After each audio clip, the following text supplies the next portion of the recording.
Welcome, everyone. Good afternoon. My name is Aniyia Williams, and I am a principal on the Responsible Technology team at Omidyar Network, and I'm joined here by... I'm Emily Best, founder and CEO of Seed&Spark and Film Forward. So at Omidyar Network, I lead a project called The Tech We Want, which Emily is also a part of, and we're going to get to that in just a second. And the project is, and you know what, actually, I'm going to ask Emily. You're going to make me pitch it? I'm going to make you tell the group what this project is that we are doing together, this kooky project. The Tech We Want is what's known as an ideas machine, which is an ethos-driven collective that is trying to usher in a more human-centered technology future by building ecosystems, plural, that structure our incentives, our governance, and our storytelling to usher in a more just and representative and human-centered technology future. How'd I do? Yeah, I mean, that sounds really smart, too.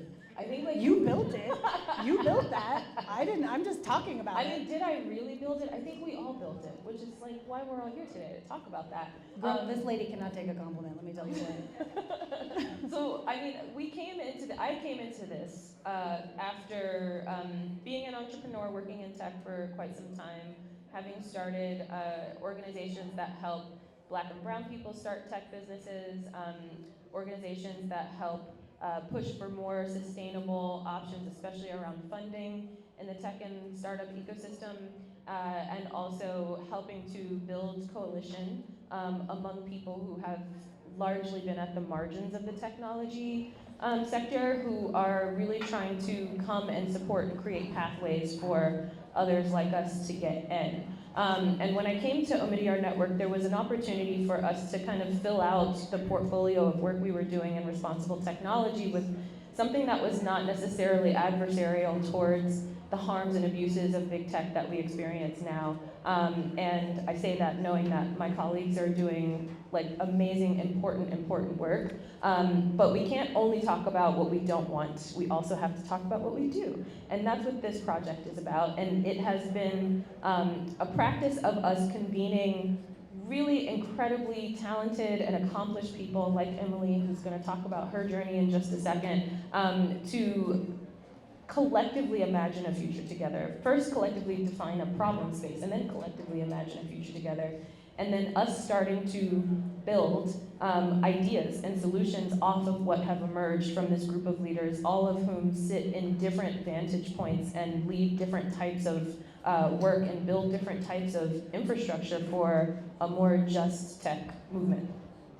Emily, I would love for you to share with this crowd what it is that you do and how did you come into this work?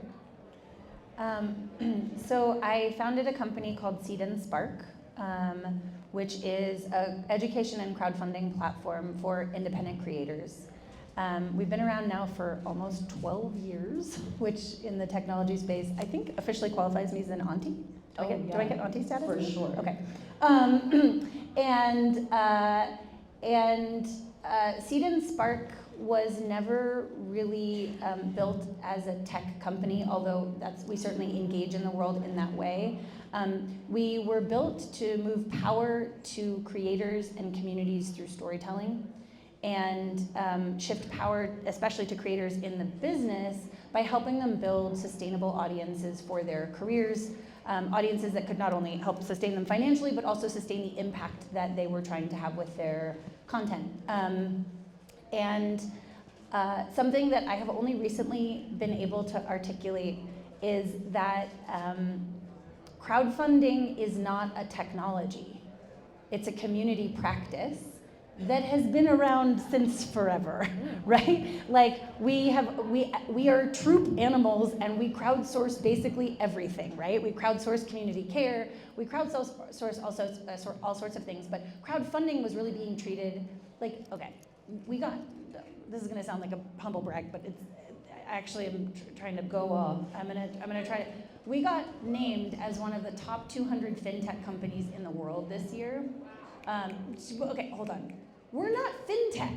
Let me just be clear. Like we work work with Stripe, which is actually a fintech company, who does all the financial transacting. We don't do any financial transaction. We're like, API over to Stripe. And I was like, it's so funny that they think of us as a fintech company, financial technology, for those of you who are not into the acronyms of the tech space. We're not financial technology. We are community practice enablement technology.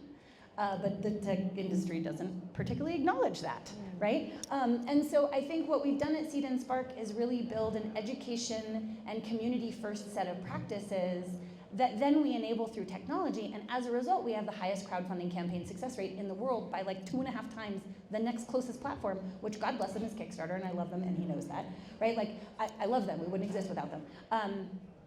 But it is because we are engaged in the community practice side, we are not a technology solution. Does that make sense? Yes, and I think that it directly mirrors the approach to what we have been doing in this project, especially when you talk about it as an ideas machine, is that we convene and we discuss and we share perspectives and we pass them around until we can make something productive of it, and then we're like, oh, this is the technology we need now, based off of what the humans are trying to do, or what the problems are that we're trying to solve. It's not technology in search of a problem. It's also not technology in search of a profit. Because I think all of the, and this was my experience in starting Seed&Spark, and continues to be my experience. We have recently launched an enterprise software platform called Film Forward. And what Film Forward does is it takes some of the most incredible short films from our community, from around the world, and wraps experiential learning around them. And then we sell them to corporations to replace their like boring, shitty corporate training videos with experiential learning that's actually impactful. It pays the creators a ton of money. It gets films that would only ever really be seen at festivals or maybe have 200 views on Vimeo in front of thousands of people who would never otherwise see them. And in fact, we talk to all of our clients, and the vast majority of people, when asked how many short films have you seen in the last year, the answer is 0. So it's really exciting to connect it in that way. But in order to grow those businesses, we then have to be in dialogue with the tech ecosystem, and we have to be able to explain ourselves in extractive profit terminology in order to fund what we're doing. And I have been lucky to, but it's painful. I've never not been fundraising in the 10 years. Like, you know, I don't know, Kickstarter has raised $150 million, and Indiegogo had raised like $175 million, and we've raised $5 million in 10 years, maybe 6 now. Yeah. And we've had to be so much more capital efficient, but also find investors who are long capital investors who also are like taking a long view. Yeah, and while I don't actually believe there is such thing as a double bottom line investor. Like at the end of the day, they will eventually tell you what they actually care about, whether it's impact or profit. Mm-hmm. But when they talk about double bottom line investors, I do think we've gathered as close to a group of those people, and their long view comes from understanding that systems impact takes a while. Yes. And I think the place where we are now, I was saying this to Aniyia earlier when we got together, she was like, how are you? And I was like, well, I have no problems that money can't solve. Mm-hmm. Like, my husband's great, my kids are healthy this week, and I love where I live, and I'm surrounded by the most brilliant, shiny people and getting to work on things that I'm really passionate about, but like everything is under-resourced, and that has a real personal cost. Right? Because the exchange you're making when you are under-resourced is then it costs you time and energy, right? Because things that you could it costs your heart and your mind and your spirit. It costs your body. Yep. I feel like I used to be out in these streets too, but like also I know like some of the people. In fact, I know Emily because we used to both be in the same portfolio. My first startup, Tinsel, made electronic jewelry for women. Before her time, and they were sick. They were so cool. And we shared an investor, and we have kept in touch over the years. But when it was time for the tech we want to kind of come to fruition, you were hands down someone that I wanted to have in the project. One, because I view what you have built with Seed&Spark as an example of the type of infrastructure and the kind of systems that are needed to be able to have these more outsized effect of like where now a sort of a cow path has turned into a super highway, for like something to be possible for a very large group of people. And as you can tell just from the way she's talking about it, and understanding and seeing systemic problems, in addition to those that are related to the direct issues that storytellers are having. Like you have brought such an incredible perspective to this project. And so I feel like this is a really good segue into talking about the Tech Timeline project.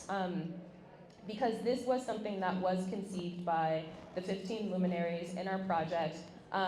Jasmine Sun from Reboot held the baton first, and she passed it to you, and you've just like completely run with it. And I just would love for you to just like, let's introduce this as like one of the first pancake is what we keep talking about and referring to it in the project, where it's like, you make a pancake and the first one's like, I don't know, too light or too dark or too runny or too dry. And like, this is kind of our first, like, all right, we're gonna see how this is going. But A People's History of Tech is our first pancake. Can you talk about it? It's a sexy first pancake, if I may. It is actually like the first pancake that's like, oh fuck, I think all the other pancakes are gonna have a very high standard. Well, I just want to say that so Aniyia, so you remember just like right before this I was saying I think my imposter syndrome has gone away? Yes. The thing that you just said, all my imposter syndrome came rushing back into my body because my God. When I saw the list of luminaries that she calls them luminaries, I'm not calling myself a luminary. She calls them luminaries. The list of luminaries you gathered, I remember screaming and calling my husband into the room, but like my husband's an actor, and so he had no context for like who Ifeoma Azoma or Sophia Noble or Eli Paris, I was just like, can you believe this group of people? I'm gonna go be with them for like, you know? And he was like, cool babe, that's great. Like he was trying to match my excitement, but he just had like no context for, I was like, I guess these are your celebrities if you've been in a very specific subset of tech justice, for like a bunch of years. But I think it was Carla Monterosso who had, when we very first gathered, we all got together in Palm Springs, which didn't suck, and we had a weekend of sense making together, like get to know each other, you know, what is this about? But Carla had built this like physical big long piece of paper. It was an evening exercise, so we had a day of talking, and maybe it was an after dinner exercise. And she had laid out this big piece of paper with these kind of touchstone events, and I feel like it started sort of in the 90s. She started with 2014. Oh, she did? Okay. So she started in 2014. There were sort of touchstone events that some of them involved the people in the room, right? Like Ellen Pao and that heinous decision. Perkins. But also just sort of, they were a combination of technology moments and also like really important moments of resistance or oppression that were a part of technology's history. And then all these people who had been building parts of technology's history got to weigh in, and then all of a sudden they started providing historical context. Coraline Ada-Emke, she is like, that woman knows everything there is to she's an OG. She's a true OG. Yeah. And so she's the sort of godmother of open source, right? And so we had all these incredible perspectives, and we did this sort of participatory storytelling together along this timeline. And out of that weekend, all of us, I'm getting chills thinking about it, all of us walked away being like, oh, if only everyone had this context, you would understand that technology is not something that is happening by some Stanford dropouts in Silicon Valley. It's not happening to us. We are it. Our experience of it, our human embodied experience of it, is the history of technology, but we don't see ourselves there, right? And that was like the genesis. It never went away. In the subsequent, basically, year that we were together. I feel like basically every conversation the group had after that, they're like, but what about the tech timeline?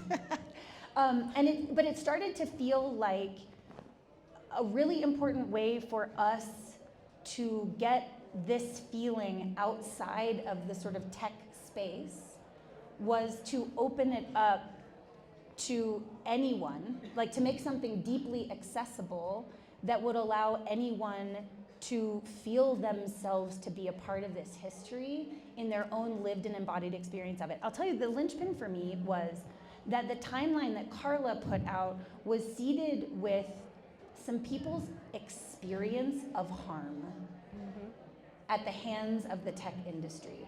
And I had never thought about that in the arc of tech history, because it's just like the iPhone was launched and the BlackBerry goes away and the Netflix, you know, like infinite scroll, which is also an important part of the history, but that really shaped a lot of our thinking, that part of what we need to do if we're going to be an ideas machine is help other people have the embodied experience of what a more just and equitable tech interaction could be like. Okay, so now I'm gonna like prompt you, because I'm like, well, why not just go on YouTube and Google some stuff and learn about the history of technology? You do that, but also because history is told by the winners, more or less, right? And so if you look at, I mean, even if I think about, and this was, I know Social Dilemma was a really important film, I know it premiered here, and the filmmakers are wandering around here, and I'm not speaking out of school here, but like, I look at who is sourced as the experts, and it looks a lot of the same. And it does not surface who's been resisting, who's been building alternatives. It does not help remind us of the weird, wonderful world of the old internet. Anil Dash wrote an article in Rolling Stone that came out today or yesterday that is really about, like, we are in a moment where that weird old internet might actually return, that is actually a democratized space. And I encourage you all to read it, because I think it's really, it's an exciting part of this time. But we were sitting in a room full of people who had been pushed to the margins because we were resisting things in certain ways. And part of what you gave us was space to, I think, grieve and like ungaslight each other and push on the very difficult relationship between tech justice and money. No, I'm getting goosebumps. But no, I say yes, and, because I think that really in a lot of progressive spaces in general, I feel like we very easily kind of get pulled into a conversation where we're talking about resisting and it stays in the resisting space. And I think, like, yes, resisting, for sure. But I'm like, I feel like, to me, it's a yes and. Yes. And part of the curation of this group of luminaries, from my perspective, was about understanding that these folks were resisting through building alternatives and through building solutions to that thing. It was like, oh, you don't want to let me in? Fuck that. I'm going to build this then, and I'm going to bring my friends over here. And I think that that's kind of like part of the underlying belief that we have in this project, the tech we want, which is that, and I'm repeating myself from the panel yesterday, but it's like, we don't have to wait for Facebook to be broken up or for capitalism to be dismantled to just start building things. There's nothing, there's no one that's preventing us from building the things that we actually want and feel like we need. And so I feel like my job is to just create the conditions for the visionaries and the geniuses who have the juice and the desire and some piece of the puzzle to come together and collaboratively figure out and make things. And I think the people's history of tech that we have, a people's history of tech, which is what we've built out of this, is an effort, I think, to help anyone see themselves as a crucial part of technology's history, because I believe that is what gives them the agency to see themselves as a part of tech's future. And we're already finding in the way that people are so I should talk about what the hell is this? What is it? A people's history of tech is, so through the Luminary thing, we went through a phase of sense making and figuring out what are going to be the first ideas that we're spinning out. And a tech timeline got a lot of momentum. Jasmine Sun from Reboot sort of gave us the initial frame. And then it became clear that like it was getting nudged in my direction.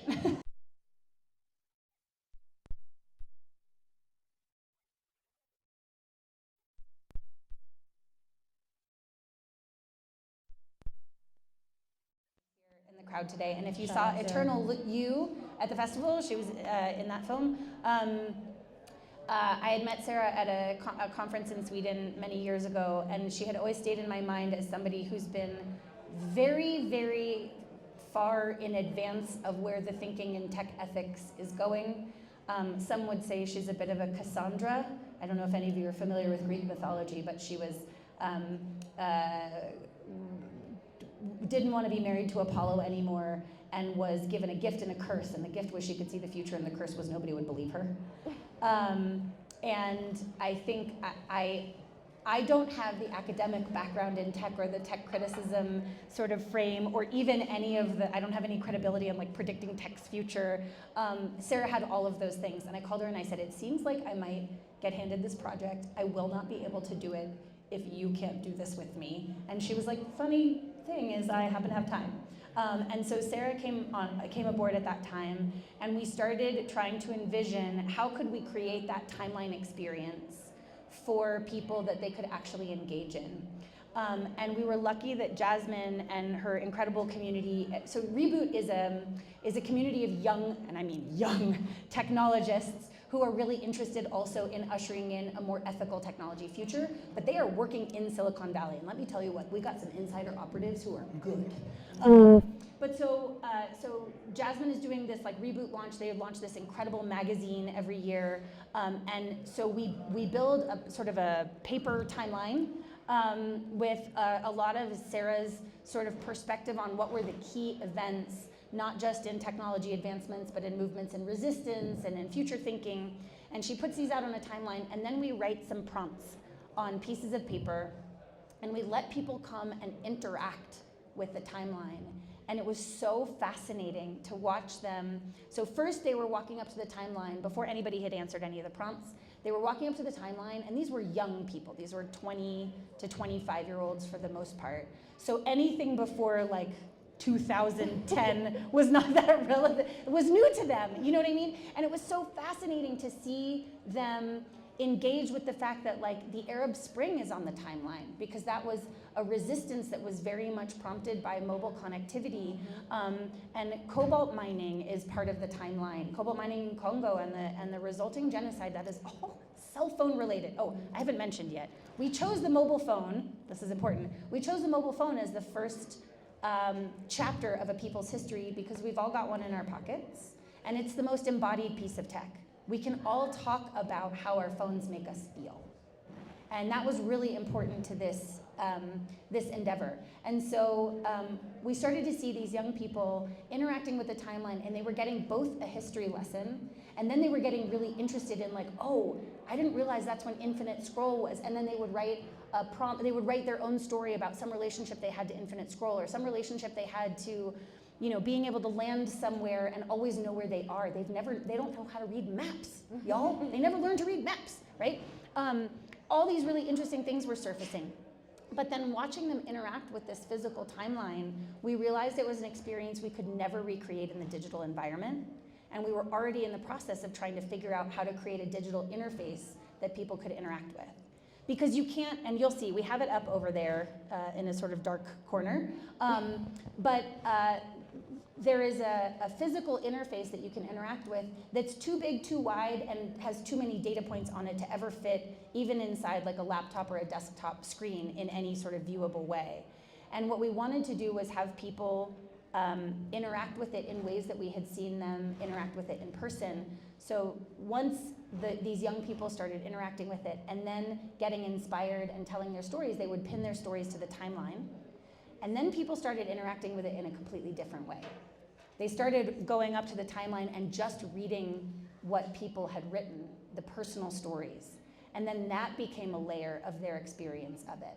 And so we realized the most important thing for us to do was to lay out the timeline thematically so that we could engage people with like really interesting ideas. So how can we link, for example, the invention of infinite scroll and the invention of the concept of doom scrolling.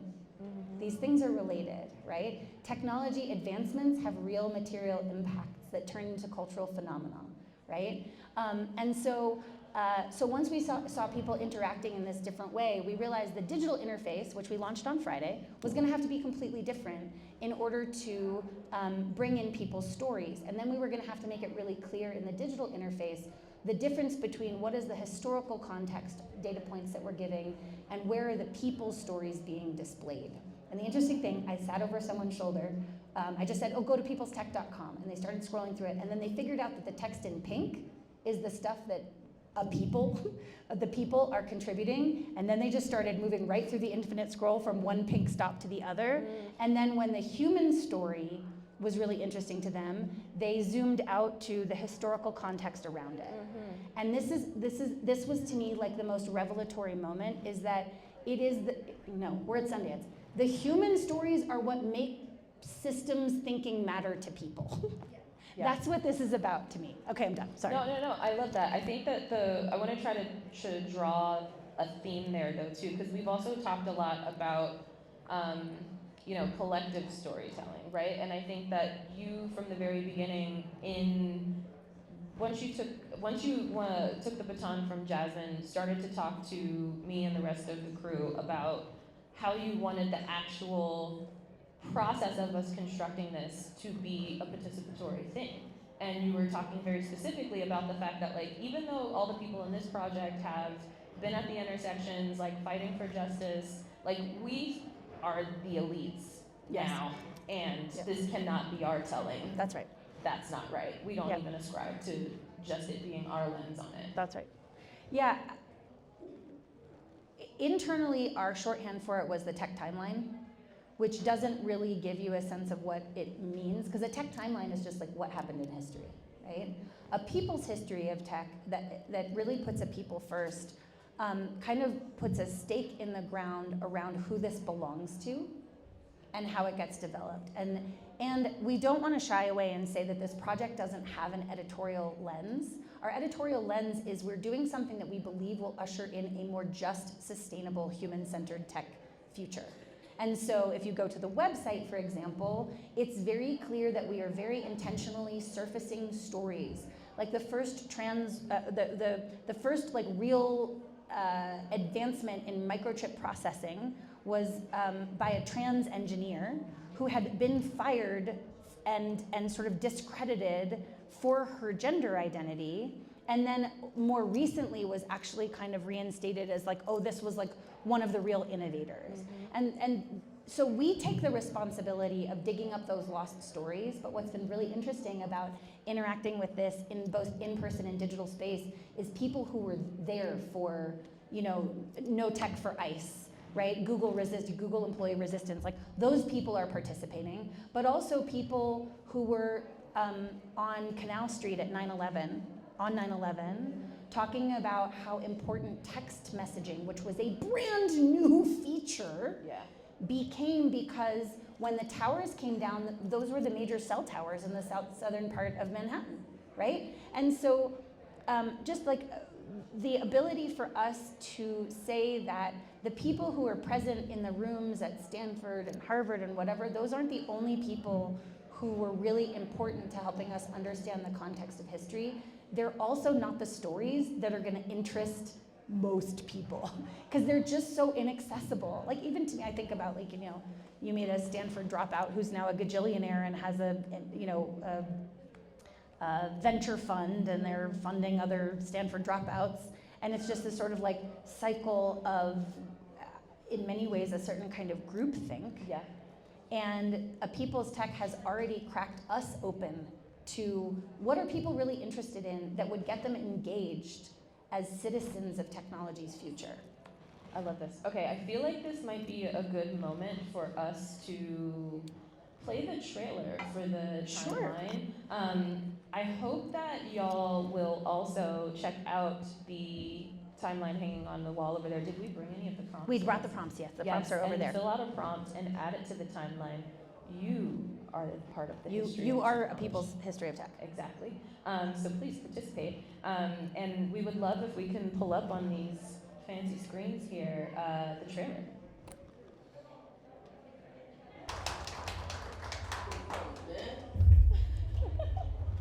That trailer never gets old to me. Well, what I was going to say is, once the tech timeline started circulating in some spaces, people were like, oh my God, it's like the Netflix series that we need. And I was like, well, the thing that I have in mind, Netflix would never make, because we know who they consider experts, right? And once you allow sort of institutions to determine who the experts are, you necessarily get a certain kind of filtering that happens. And so part of the reason we made this trailer was to kind of put a stake in the ground that this was the story of you, and it was a participatory project for the people, much more than this was going to be expert driven, and that popular media was going to have to be a really important part of it because it influences so much of how we see ourselves and how we see technology and all of that. This was also really fun to make, and I have to shout out, first of all, Sarah found the iPhone Trap remix. That iPhone Trap remix was done by a 20-year-old DJ in Tunisia, Jasser Labidi, and it took me 6 weeks to track him down because it was really hard to find him on the internet, and I ended up getting him through Instagram. But he's amazing, and you should also go check out his music. Okay, and so I would also love for you to illustrate, I know that this isn't fully baked yet, but how do you imagine us taking things from the both experiential and the virtual timeline into allowing us to use media to help immerse people in some of the stories that we're collecting? Yeah, so one of our really grand visions for this is that it becomes like a bookmobile, right? And it's meeting, do you guys, who remembers the bookmobile? Do you know that shit came to my kids' school and I nearly cried? I was so excited. I was like, oh my God, the bookmobile. And I'm in a position now to give my kids the money to access it that I never had. It was like a very important moment. But that actually this becomes a public spaces installation that's pretty regular, right? That it goes into libraries, museums, schools, and that it is it becomes something that we become familiar with participating in. Because tech is evolving all the time and faster than any of us can wrap our minds around. And so that's certainly a piece of it. The other thing is that, can I tell y'all, if you are looking for what is the next idea for my screenplay or TV series or whatever, you need no more than to go. So we've been installed all weekend at 608 Main Street in the Water Bear space, which I think may be closing now. You need no more than to go mine the stories that have been shared. There are so many. There was one this weekend that somebody said, the first time I was robbed, my cell phone was so old they returned it to me. And I thought, man, that's a movie. Or that's a great couple scenes in a movie. That's like a whole character revelation. So I think I really think there's a tremendous amount of this kind of storytelling that needs to influence the way we tell stories about technology. Who are the characters and what are they working for? I've seen plenty of shit about people who work in tech. I've never seen anything about people who resist tech who aren't hackers. Right? We very rarely see protopian narratives around where, are you guys familiar with sort of the difference between utopia and protopia? The idea of protopia is that actually we have figured, utopia is everything is perfect, right? And protopia is simply what's that? Yeah, it is impossible, yes. Utopia is an impossible idea, and protopia is when we all get together and decide we're just going to keep working towards better. Is that fair? Yes. See, Sarah Watson is the actual expert. I'm just up here with the gift of gab, I guess. But Aniyia, I want to know, more importantly, because we're really just the pinky finger of this giant, I don't know, multi-headed pro-social monster that you are building. I want to know how you see this fitting into the larger vision. Of people's history specifically? Yeah, or just this kind of narrative change initiative into the larger. I think that so we have a few different kind of key pillars that are a part of the tech we want. One of them is about community and how we build out the network, which you've actually even given some examples of, and you're talking about how, okay, I curated a group of people, they decided they were going to do a thing. I'm like, great, how do I make the conditions for you to do that thing? And then you took the thing and you were like, well, if I'm going to do the thing, I'm going to need Sarah. And then Sarah comes in, and so it's we have actually a couple other things that are being incubated inside of the tech we want right now that have similar stories of we need a trust. And then it's like, I'm gonna call all my friends who love trusts. Let's do a convening on trusts. And now let's hire a law firm to build us a trust. And so it's just this really cool thing. So community networks, how we kind of tap into the power of that network. The other part is infrastructure. I personally deeply believe that the sort of delta between the change that we want to see and it actually happening is like infrastructure. And I also believe that infrastructure in many examples and many instances is just a series of jobs, which to me connects back to the community piece, because I feel like we keep like then seeing a thing, we're gonna solve this problem by doing that, and then we're gonna like tap this person and bring them in, we're gonna give them a job and they're gonna do this part of the thing. Yep. And then I'm gonna do this part of the thing and they're gonna do this part of the thing, and then over time we're like working together and boop, a thing pops out, like a people's history of tech. The third lever in the project is narrative change. And narrative change is something that at Omidyar Network we are deeply engaged in across the board, usually often around policy, especially tech policy, like anti-monopoly, fighting misinformation, the things that, you know, destabilize democracies and fuck up capital markets. But like in this case, we are thinking about narrative change from like, how do we kind of help see the beliefs that people need to have in order to understand and accept that something else is possible, that we don't have to just have what we inherited from the tech industry or whatever existed before any of us were alive, that don't really feel like they're serving us today, that the ability for us to create something new is absolutely in our power. And I think that that has also been proven in what is starting to emerge from A People's History of Tech, because the number of times I have heard you and Sarah talk about agency as kind of this overarching driver behind the decisions that have been made, both by the two of you and even by the other luminaries that have had involvement in the project too, that your hope, and you guys tell me if I'm doing this justice, but like your hope being that by people being able to see and engage with this tech timeline and also with the stories of so many other people in it, we can actually start to see our relationship with technology in a different way and start to understand that the future, which has not been decided yet, actually we have more power than we think in how we decide to adopt or refuse what's being handed to us. And that through looking at the way that this has played out in the past and making that relationship between the launch of Infinite Scroll and what it then started to create in us as behaviors, that we can sort of start to examine that and decide if that's really something we want to participate in or not. Okay. The guy who invented Infinite Scroll, by the way, feels really bad about it. He's documented as whoops, shouldn't have done that. Yes, and I think this idea of agency is I want to like sort of put it in contrast to this idea of empowerment. I think we have spent a little bit too much time in this idea of empowerment as if I have power and now I'm going to go give you power.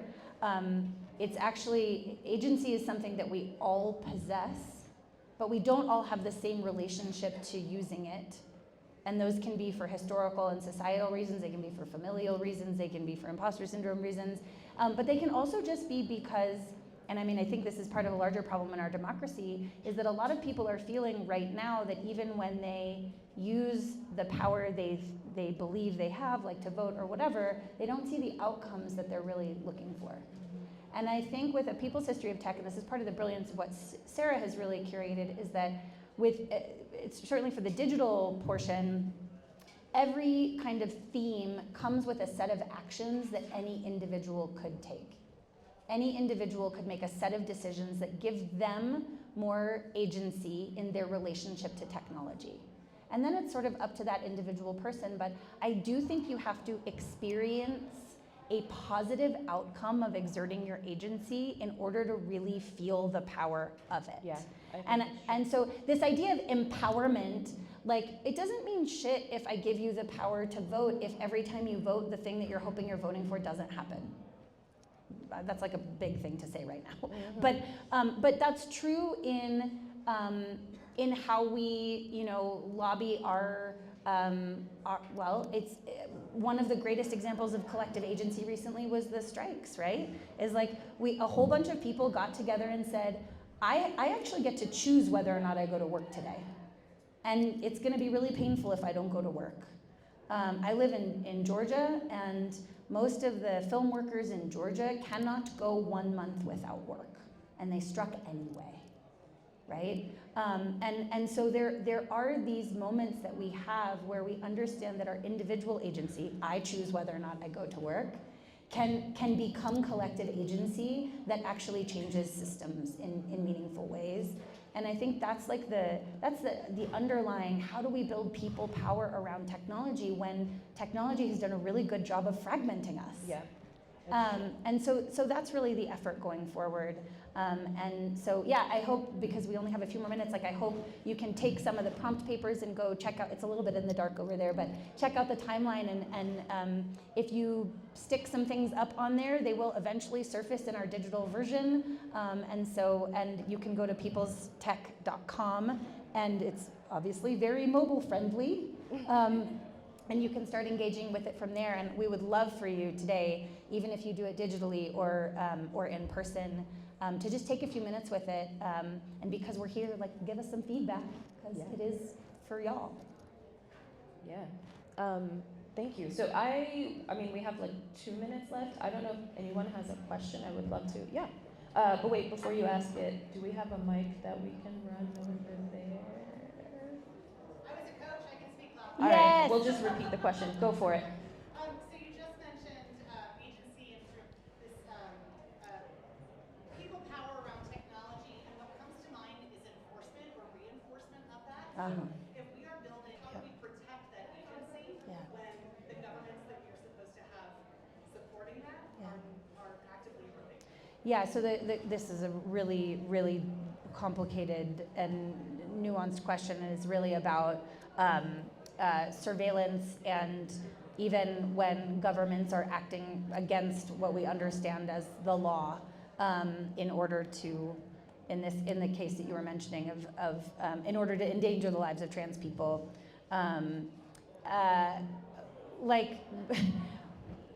this is a long fight that we are in, and we gave the other side. If we can do a little resistance here, like, we gave the other side a really big fucking head start by giving them all our data in the first place.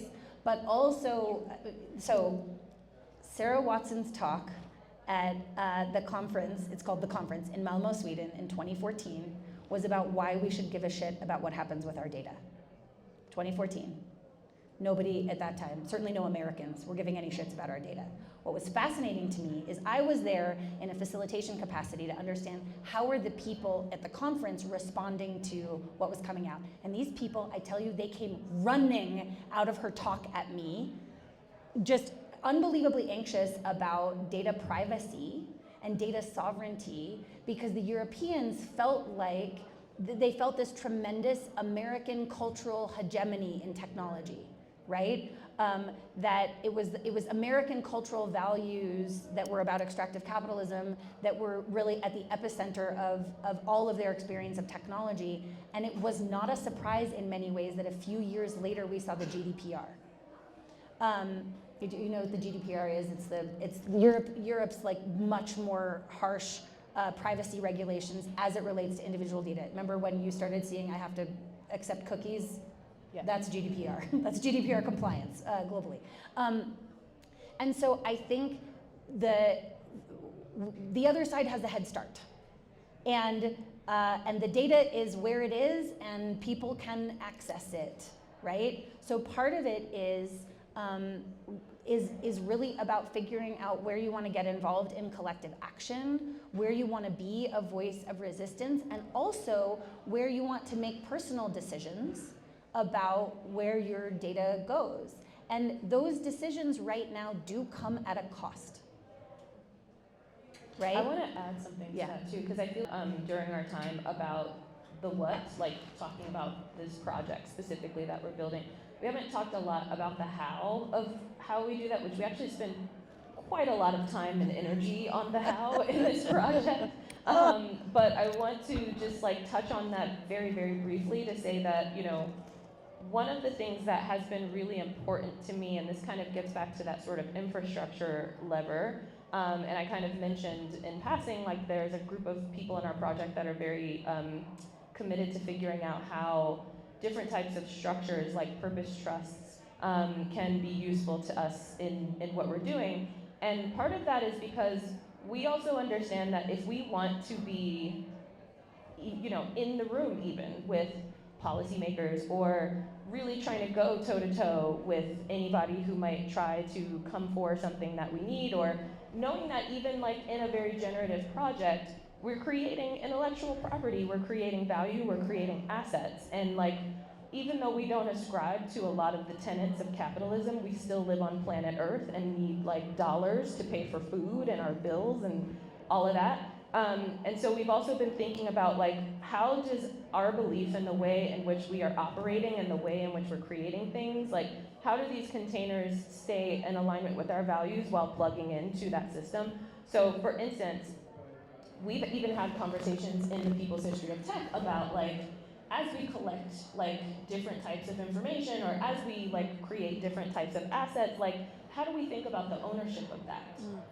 You know what I mean? Yeah. And like, how do we start to even make sure that like we can create a container that if there is something that should be co-owned, if there is something that should be co-governed, that we are able to design this project in a way that is going to do that. And so we actually have a lot behind the scenes that happens in that way too. And I think that that's an important line to draw to your question, because I think that like for the immediate future at least, our governments are probably going to continue to let us down, to put it lightly. And I think that there's still power in people organizing themselves. Yeah.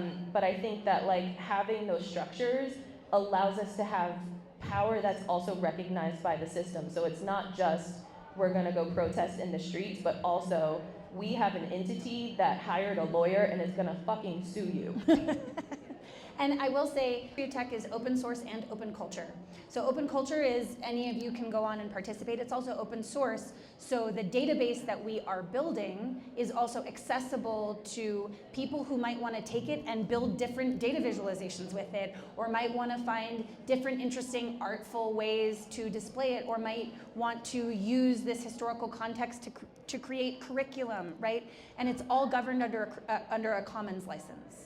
Right? So we've been very thoughtful on that front about how this is an example of collective ownership and governance, and then along with that commons license, once especially the digital experience becomes more interactive, we will have a very specific code of conduct and set of norms and behaviors and expectations that allow people to participate and confer rights and privileges when they enter in our community, but also will take those away if you are shitty about it, right? So, and a lot of that work is Coraline Adamki's work. Again, we're so blessed to be working with somebody who's been spending an entire lifetime on collective ownership and collective governance, and also the utility of open source as a method for preventing some of these big technology companies who use tech for genocide and other things, but they use a ton of open source technology. And a lot of the things that she's been working on are how to make sure that open source contributors have a say about where the things they build go.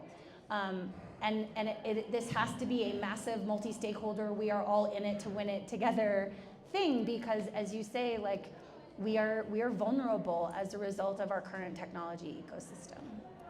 True that. A couple more questions? Okay, I saw her hand first, and then I'm gonna come back there.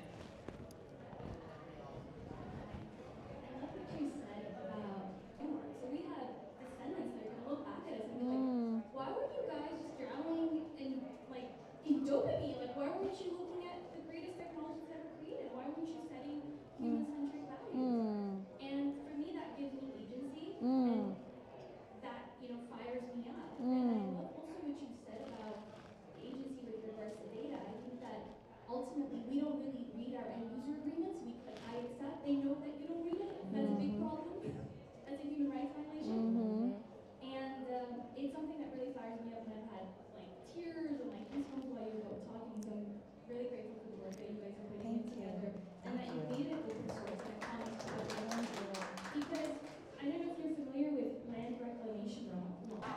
not cry on the stage, Emily. I make no promises. I cried. Wow. I'm shaking in crying because I'm like, holy crap, like you guys are doing it. I've been talking about this, like doing the digital reclamation process. And I'm like, that's the thing that kind of gets the regulations to shift. Because like, why is the data being hoarded into centralized clouds? Yeah. Why can't we see what's going on? Why can't we hear from the people? So I appreciate you for, Oh my God. for your project. Thank you. Yeah. There was a question back there, and then we'll get you. I'm part of the military, so I don't need my name. I'm Joe James from Atlanta, Georgia. I'm Hey, ATL. Hey. So my question is, with the implementation of AI going crazy right now, and that's a big fight in the filmmaking world. My question is there any current programs or upcoming programs that independent filmmakers you feel like can benefit from? They can benefit from. It's funny you say that. I don't feel like it's my right to out this particular initiative, but I know that there is a major industry publication that is actively working on artist-first AI programming that will help us talk about like the problem that we have with AI, as I think we have a lot of technologies, that innovation simply moves at the speed of trust. And so the people who are using AI the most are the ones who trust those people and the values that AI is being made with. And then there's the rest of us who are like, I don't like the way that's happening. I don't believe it's not violating all of my copyrights. I don't believe, and so we're not engaging in it because we don't believe there's an ethical framework in which to do that. And so this particular publication, I just like, it's not a public, I had a meeting here about it, but yes, I think there is going to be a lot of that kind of programming coming up, and I think it is going to be led by the right people. And so I would say you won't have to stay too hard-tuned because it's going to come out of the trades infrastructure. You will hear about it. That's as much as I feel comfortable about, because like Tell a secret. well, it's not my information to share. Do you know what I mean? But like I do believe that is coming. And I can tell you about it. I can't tell you about it, but just keep watching. The other thing I would say is there are a lot of, I would go to the fine art world right now, because the fine art world has adopted AI pretty quickly, and you have a lot of like gallery artists and museum artists who are using it already, and they're talking about it publicly as well. And so I think there are some leaders in the art space that aren't in the films, because we were having to like be out in the streets fighting for our right not to get replaced, you know, and that was the time in which we might have been thinking about how it might help our work or whatever. But yeah, I mean, I think we have a lot of trust building to do, and that's going to be really hard because the leaders in the AI innovation space have not necessarily demonstrated themselves to be interested in ethics. Unfortunately. Yeah. Although I will say one thing I'll add to that is I know that, you know, philanthropy at a minimum is trying to come in and pay attention to and see what points of intervention are possible too. I think it's just like everything is moving very fast. Yeah. And people are kind of trying to figure out how to get ahead of something that is like scaling exponentially. But I do know that there's more conversation that is happening about that in the philanthropic circles that I'm in. Like people are throwing a lot of money at like, we need to figure out what all of the ramifications of this are. And just trying to figure out, because it's just, there's a whole other thing where I'm like, there's just so many different scenarios and variations of it. It has so many tentacles that I think even right now people are kind of trying to sort themselves and figure out like which point of like, what point of leverage they can go into that with. I might also add that we will be popping up at South by on March 10th. We're doing a reprise of the activation we did last year, and thematically it will kind of weigh these like ideas of artificial intelligence and collective intelligence, like collective wisdom. So if you're going to be at South by, you know, scan our little like business cards around here so you can like get in touch, and we make sure you get the info about that. But yeah. What considerations are being made in the spirit of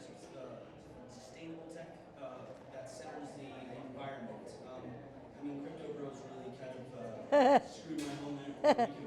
Yeah. Oh. The electrical grid. Yeah. And so now we're having a lot of issues that stem from that. So I'd love to hear you guys' insight on that. So repeat the question, the first part of the question. So maybe I can focus it. What are you guys doing to make your tech sustainable that centers the environment in question? Yeah, I love this. So first of all, we're not building anything that takes a ton of processing power, and everything that we're using is already based on really well-established open source technology that is easy to, I mean, part of the deal is it needs to be easy to access via mobile phone, right? And so we're not trying to build ultra complex processing systems. In fact, we're trying to build the most accessible open source systems based on like very, very well-worn grooves, right? There's a lot of wheels that we are not trying to reinvent. So this project is, there's no universe in which it needs massive chomping processing power because the stuff that we're pulling on is meant to be, you know, as easy as the old school Twitter post, right? That's why it was such a usable technology. More than that, in fact, we are planning to do especially installations that are specifically focused on the environmental and physical impacts of the technology. So e-waste is a big one, cobalt mining is a big one, because a people's history of technology is not an American people's history of technology. It is a global people's history of technology, and I've been thinking a lot about Puerto Rico because one of my best friends is Puerto Rican and is real mad, rightfully, about what has happened, like what the technology expats have done there, and I think those are the sorts of stories that I think are really vital for a people's history of technology to tell. Is that like one version of it will tell you like we all wanted to just like go to the beach and have a less regulatory. It was a regulatory thing. We had too much regulation. We wanted to go like do it somewhere that would let us do what we wanted. And the other side was this was just a technological colonialism that has absolutely availed itself of resources that it didn't belong to, and there needs to be a new land back in that space. And so the thing that you said that's like kind of blowing my mind right now is the relationship between digital sovereignty and physical sovereignty is that's the whole thing. It's one-to-one. Yeah, So you talk about it.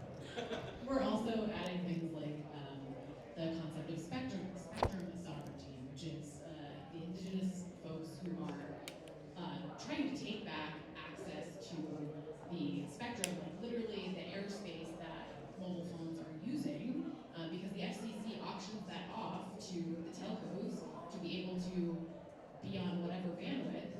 And you know, the idea is that spectrum sovereignty is, you know, it's an air reclamation process, right? So we're wanting to include things like that as well. thank you, Sarah. Thank you. One I more told question? you she's expert. Or was that all a question? Oh, right there? Oh, yeah, there you are. Oh, they're gonna run to you, I see it. No, you gotta have a microphone. Thank